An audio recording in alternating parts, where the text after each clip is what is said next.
찬송가 310장 찬양 드리도록 하겠습니다. 찬송가 310장입니다.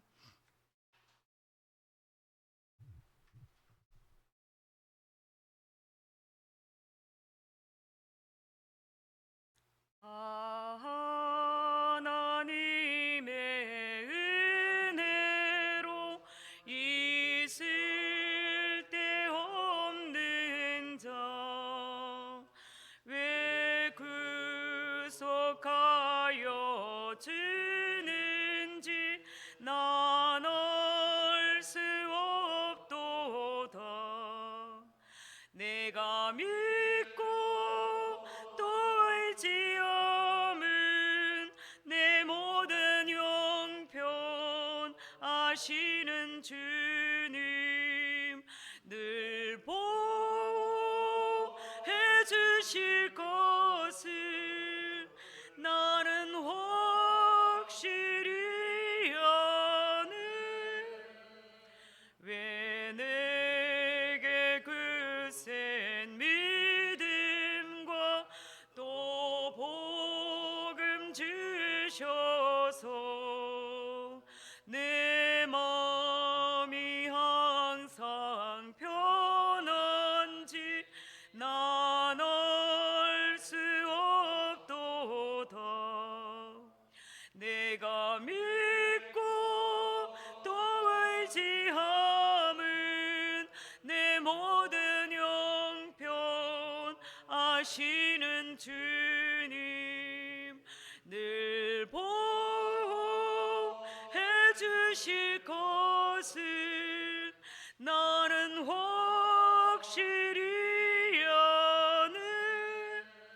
왜 내게 성령 주셔서 내 마음 감동해 주 예수 믿게 하는지 난 알 수 없도다.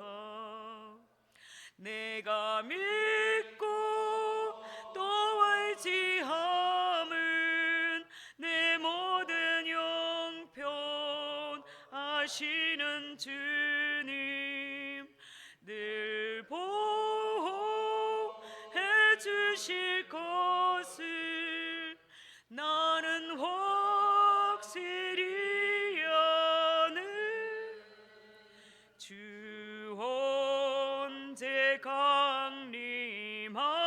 강림하실지 혹 밤에 혹 낮에 또 주님 만날 그것도 난 알 수 없도다.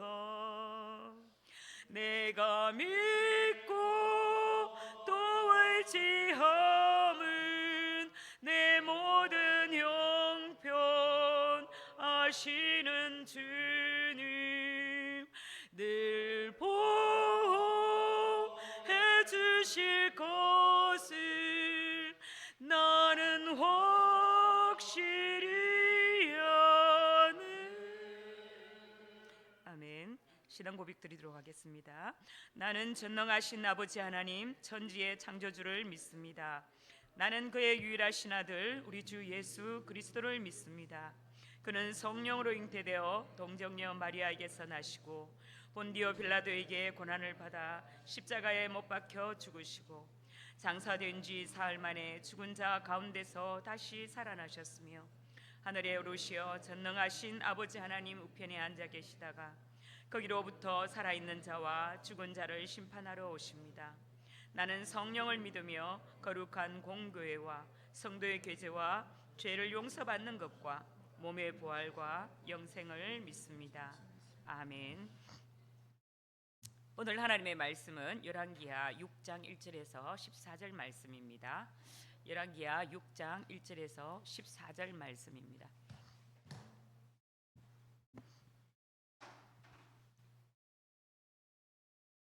한 절씩 교독하도록 하겠습니다.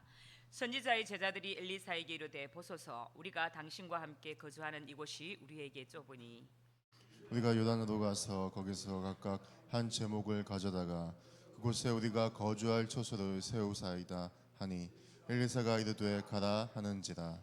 그 하나가 이르되 청하건대 당신도 종들과 함께 하소서 하니 엘리사가 이르되 내가 가리라 하고 드디어 그들과 함께 가니라. 무리가 요단에 이르러 나무를 베더니 한 사람이 나무를 벨 때에 소독기가 물에 떨어진지라. 이에 외쳐 이르되 아 내 주여 이는 빌려 온 것이니이다 하니 하나님의 사람이 이르되 어디 빠졌느냐 하매 그곳을 보이는지라.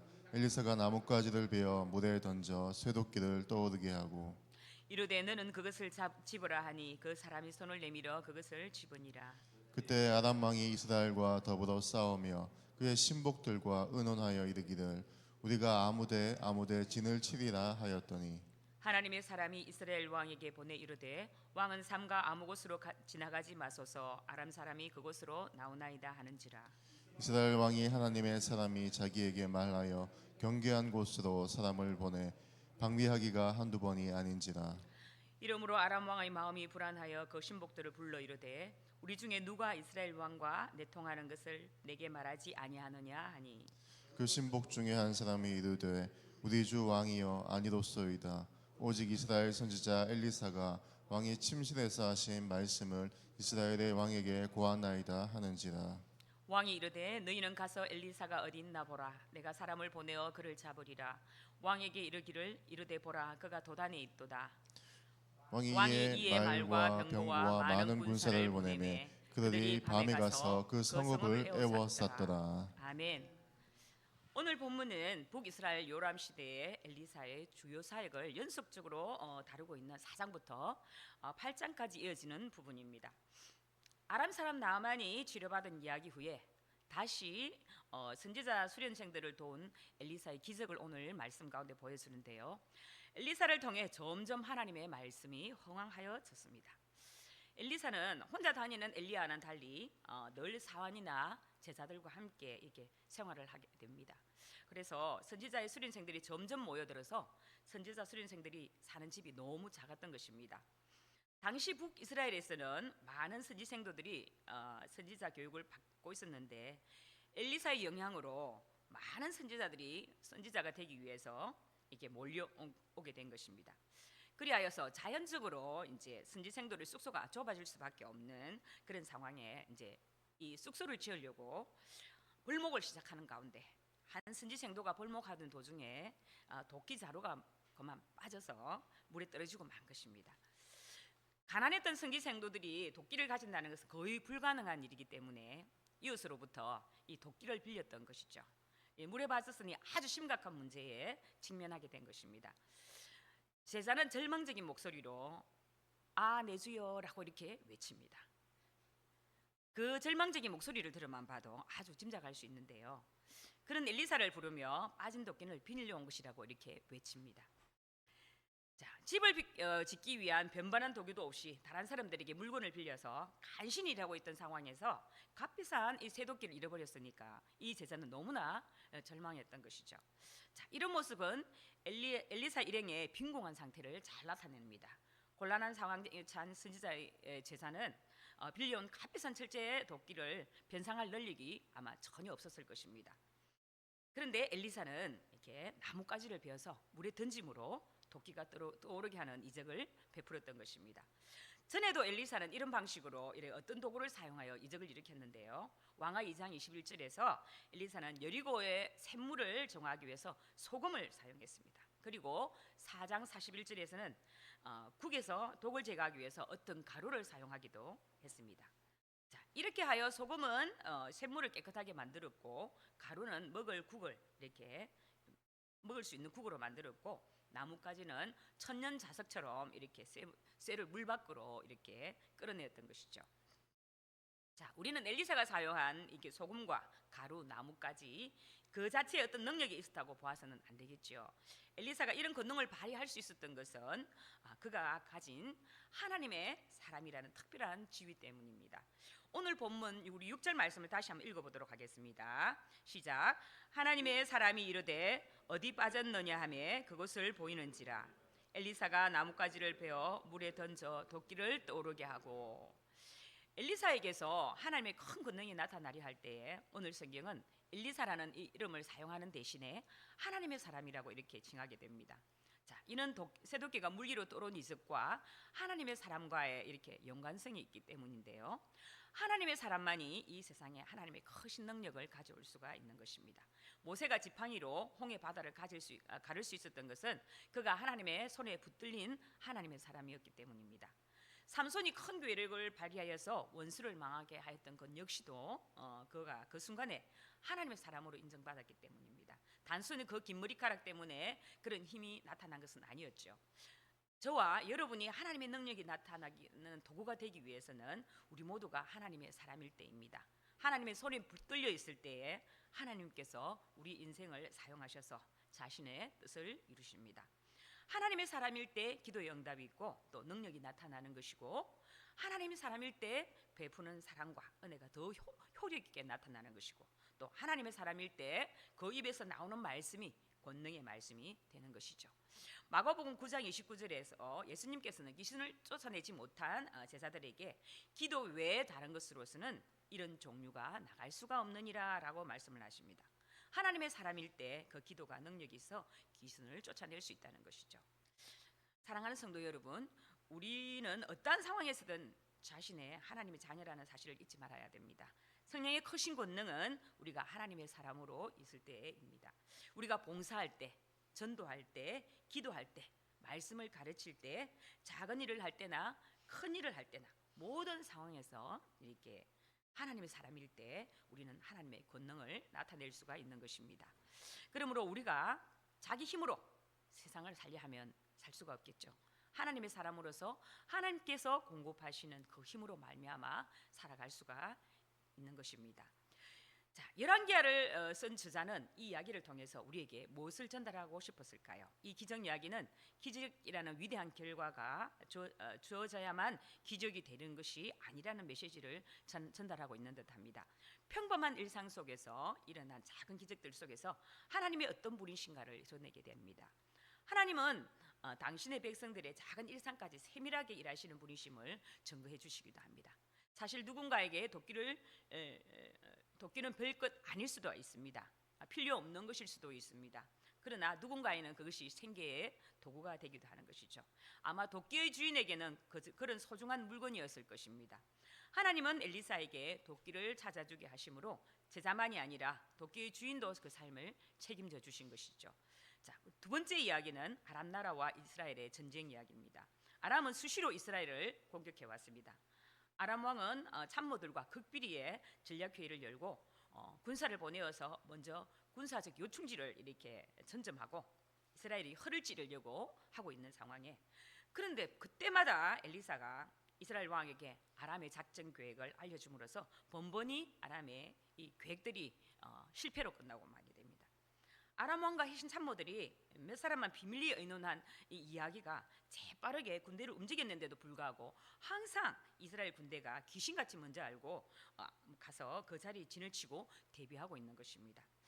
자, 그러니 아람 왕 입장에서는 아주 기가 찰 노릇이었겠죠.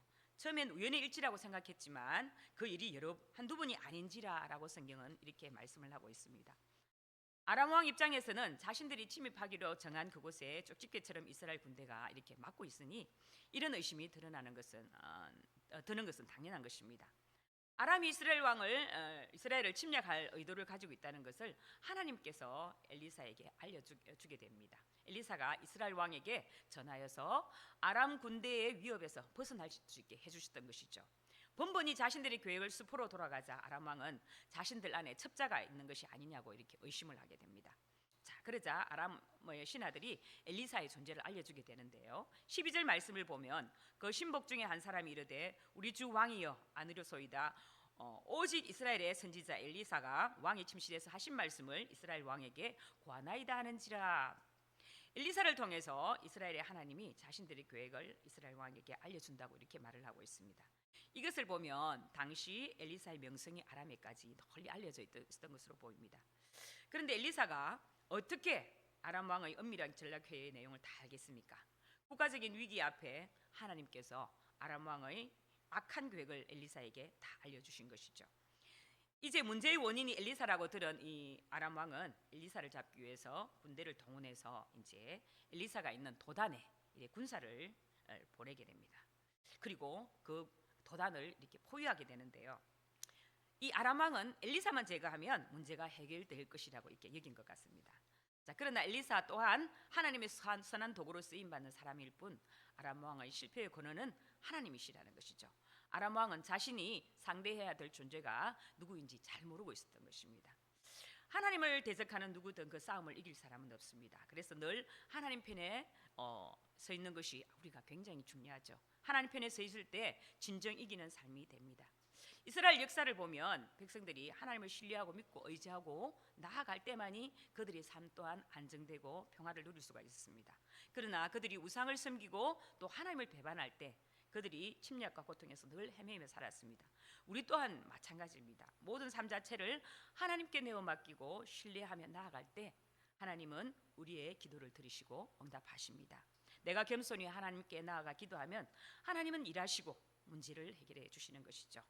오늘도 말씀을 통하여서 하나님의 사람으로 하나님을 신뢰하며 또 믿음으로 나아가는 삼성의 성도가 되시기를 주님의 이름으로 축복합니다. 기도하겠습니다. 사랑의 아버지 하나님, 은혜를 감사합니다. 오늘도 하루를 살아갈 수 있도록 귀한 말씀을 주셔서 너무나 감사합니다.